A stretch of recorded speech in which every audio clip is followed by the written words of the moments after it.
Syllable stress in American English, using suffixes to determine the syllable stress. There's a big problem for non-native speakers. The problem is that many non-native speakers stress the wrong syllable in multisyllabic words. And when non-native speakers do this, it makes it very difficult for an American listener to understand. This is really important. Improving your ability to use syllable stress is going to make it a lot easier for Americans to understand you. There's two easy rules for two-syllable words, and I went through these in my last presentation. I'll review these rules here. 90% of two-syllable English nouns are stressed or emphasized on the first syllable. So that's an easy rule. 60% of two-syllable verbs are stressed on the second syllable. Not as good as 90, but a pretty good rule to know. But today, in this presentation, I'm going to go through a few stress rules for longer words. Now, syllable stress is more difficult in words with 3-4 syllables, but there's some suffix-based rules that can help you, and I'm going to teach you some of these right now. I want you to listen for the stress pattern in each word. Geography, biology, registration. Where do you hear the stress in those words? You have to listen carefully. Geography, biology, registration.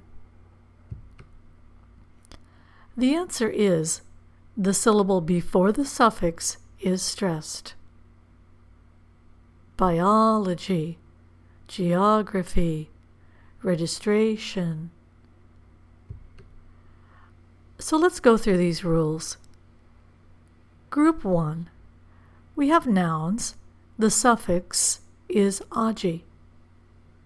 You can see, the way I've typed the words, the stress is on the vowel or the syllable before agi.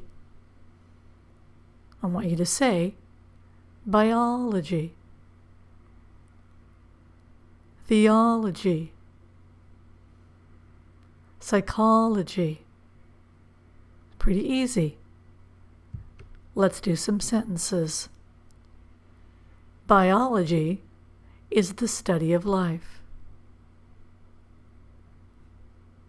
Theology is the study of religion. David wants to study psychology.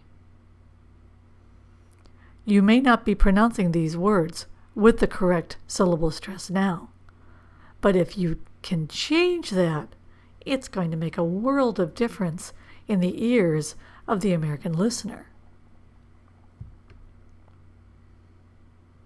Here's group 2. Same pattern, same rule.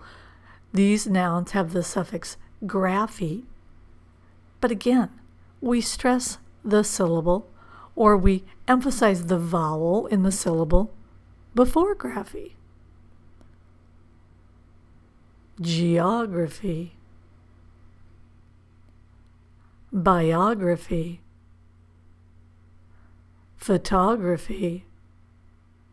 It's easy once you get the rhythm of it. Let's do 3 sentences.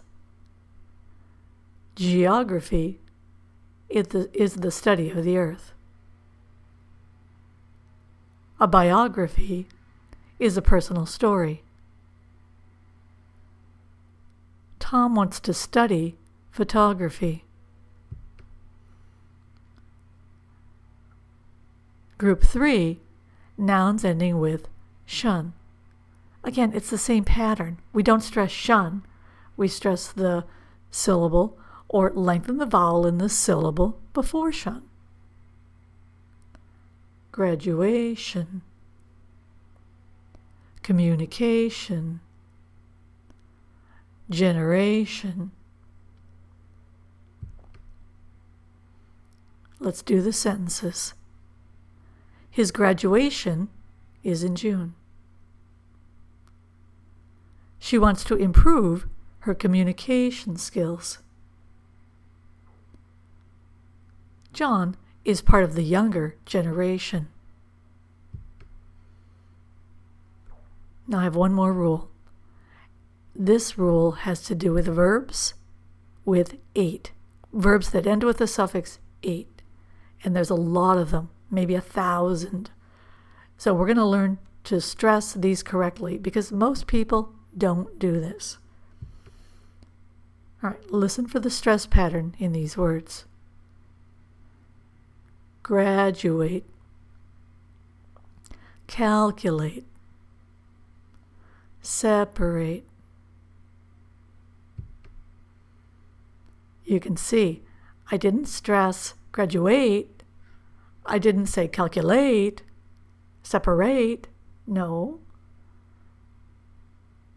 I stressed 2 syllables before.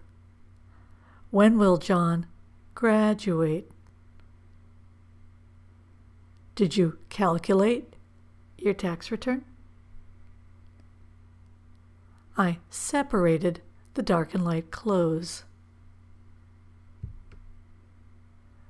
We're going to do final activity here, contrasting practice, because what happens in English words with the same roots have different forms of stress.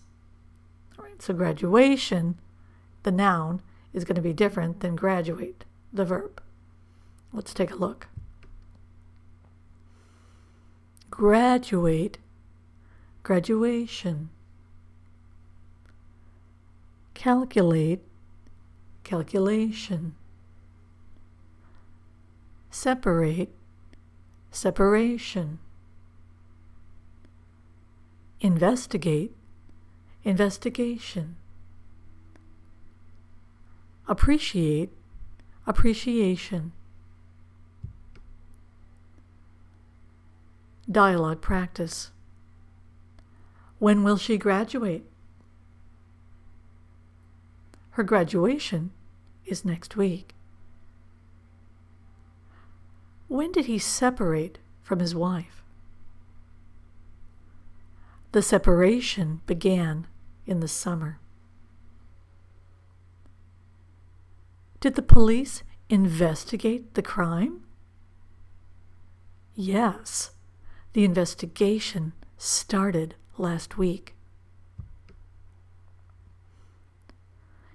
Here's my final advice after this short lesson. When you listen to people talk, pay attention to the syllables that they stress.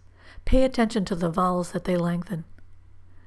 Because if you're aware of syllable stress, it will be much easier for you to use it when you speak.